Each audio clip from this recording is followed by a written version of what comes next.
Assalamualaikum warahmatullahi wabarakatuh. Halo semuanya, perkenalkan nama saya Fred Setria Utama dengan NRP 502625155 dari kelas A. Pada kesempatan kali ini saya akan mempresentasikan small project mata kuliah pemrograman dasar, yaitu aplikasi game tic-tac-toe sederhana yang dibuat menggunakan Java Swing GUI dengan fitur login, statistik permainan, dan top 5 pemain terbaik yang tersimpan di database PostgreSQL. Pada aplikasi ini memiliki 5 jendela utama. Yang pertama yaitu adalah login window, di mana yaitu adalah tempat pengguna memasukkan username dan password. Kedua yaitu main menu. Setelah login berhasil, pengguna bisa memilih untuk mulai game, melihat statistik pribadi, melihat top 5 pemain, atau keluar dari aplikasi. Ketiga, game window, tempat permainan tic-tac-toe berlangsung. Pemain menggunakan simbol X dan komputer menggunakan simbol O. Keempat, statistik window, menampilkan jumlah menang, kalah, seri, dan skor milik pemain yang sedang login. Kelima, top 5 scores window, menampilkan 5 pemain dengan skor tertinggi yang diambil langsung dari database. Sesuai dengan ketentuan project, database hanya menggunakan satu tabel saja, yaitu tabel bernama players. Tabel ini menyimpan semua data yang dibutuhkan aplikasi, mulai dari data login sampai statistik permainan. Kolomnya ada 7, ID sebagai primary key yang auto-increment, username dan password untuk keperluan login, lalu wins, lose, draw, dan score untuk menyimpan statistik permainan. Database yang saya gunakan adalah PostgreSQL, dan saya mengelolanya menggunakan The Beaver. Di sini bisa dilihat sudah ada beberapa data pemain yang tersimpan. Aplikasi ini dibagi menjadi 11 kelas. Saya akan menjelaskan satu persatu. Yang pertama adalah main Java. Ini adalah pintu masuk program. Saat dijalankan, kelas ini langsung membuka jendela login menggunakan swing-utilities.invoke-letter. Fungsi ini memastikan tampilan GUI dibuka di thread yang benar, sehingga aplikasi berjalan dengan aman. Kedua, yaitu adalah Database Manager. Kelas ini bertugas mengelola koneksi ke database PostgreSQL menggunakan JDBC. Di sini ada 3 hal yang saya sesuaikan sendiri, yaitu URL koneksi, username, dan password. Port saya ubah menjadi 5433 karena itu port PostgreSQL yang berjalan di laptop saya. Setiap kelas yang butuh koneksi database cukup memanggil metode getConnection dari kelas ini. Yang ketiga yaitu ada player. Ini adalah kelas model seperti formulir data pemain. Kelas ini menyimpan data dari database seperti ID, username, wins, lose, draw, dan score. Saat login berhasil, data tersebut disimpan ke objek player ini dan dibawa ke semua jendela yang membutuhkan data pemain. Untuk yang keempat, yaitu adalah player service. Ini adalah kelas yang paling banyak berinteraksi dengan database. Ada 3 metode penting di sini. Metode pertama adalah login. Metode ini menerima username dan password, lalu menjalankan query select ke database. Kalau cocok, metode ini mengembalikan objek player. Kalau tidak cocok, mengembalikan null. Metode kedua adalah update statistik. Metode ini dipanggil setelah game selesai untuk mengupdate database. Kalau menang, wins bertambah 1 dan skor bertambah 10. Kalau seri, draws bertambah 1 dan skor bertambah 3. Kalau kalah, hanya losses yang bertambah tanpa tambahan skor. Metode yang ketiga yaitu adalah get top 5 scores. Metode ini menjalankan query select dengan order by, score descending, dan limit 5. Lalu mengembalikan hasilnya sebagai array list berisi 5 pemain teratas. Kelima, yaitu adalah game board. Kelas ini menyimpan state papan permainan sebagai array berisi 9 elemen karakter. Indeks 0-8 mewakili sel papan dari kiri atas sampai kanan bawah. Kalau sel kosong, isinya spasi. Kalau pemain mengisi berubah menjadi X. Kalau komputer mengisi berubah menjadi O. Keenam, yaitu adalah game logic. Ini adalah otak dari permainan. Ada 4 metode penting.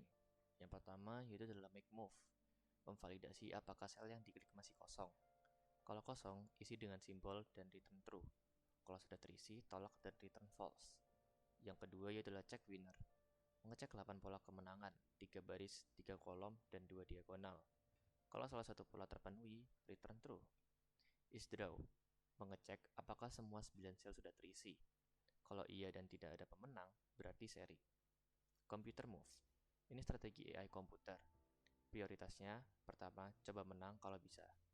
Kedua, block player kalau hampir menang. Ketiga, ambil sel tengah. Keempat, ambil sudut acak. Terakhir, ambil sel kosong mana saja. Selanjutnya, ketujuh, yaitu adalah login frame. Ini jendela login pertama yang muncul. Bagian yang saya kerjakan adalah event handler tombol login. Saat tombol diklik, program mengambil teks dari field username dan password, lalu memanggil player service.login. Kalau hasilnya tidak null, login berhasil dan main menu frame dibuka. Kalau null, ditampilkan pesan error menggunakan G-option pane. Yang ke-8, yaitu main menu frame.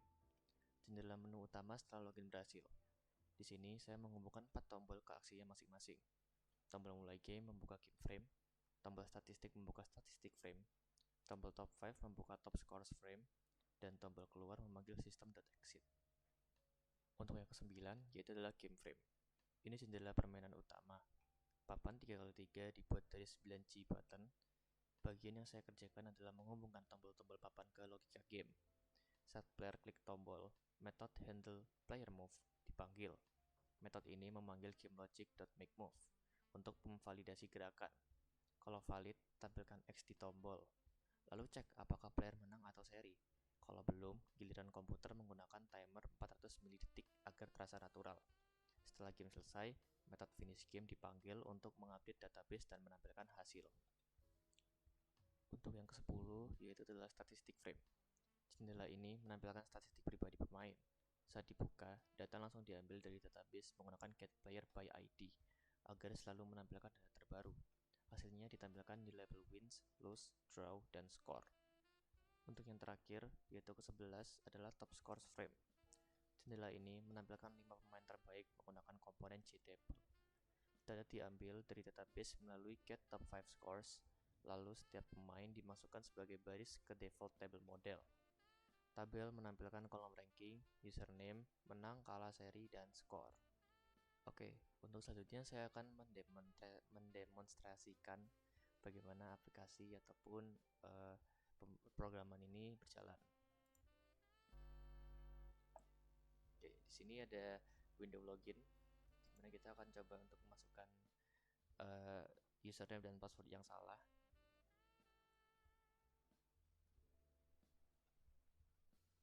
Di sini akan ada peringatan, yaitu adalah username atau password salah, silahkan coba lagi. Jadi kita akan coba lagi dengan kondisi yang dimana username-nya benar dan passwordnya benar. Oke, di sini ada notifikasi bahwa login berhasil. Oke, di bagian main menunya ada beberapa tombol, yaitu adalah mulai game untuk membuka masuk ke permainannya, statistik untuk melihat statistik dari akun yang sedang digunakan oleh pengguna, dan ada top 5 pemain, yaitu statistiknya ataupun skor yang didapatkan dari permainannya, dan keluar. Mungkin pada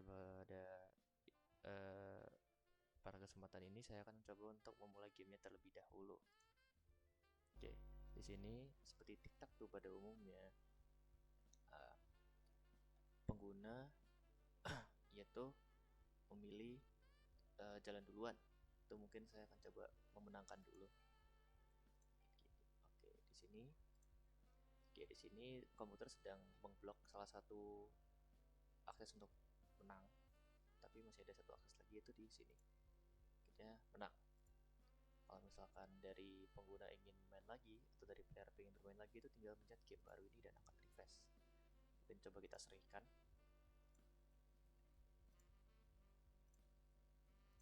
Dan seri.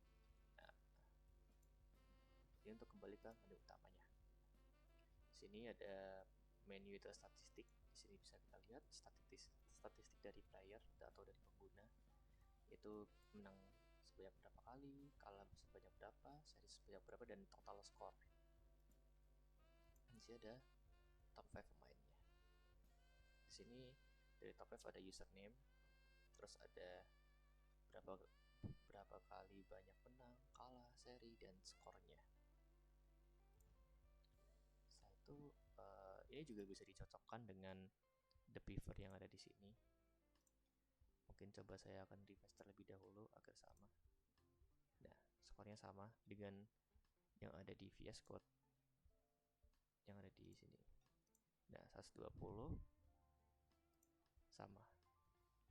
Dan ini akan selalu terupdate sama.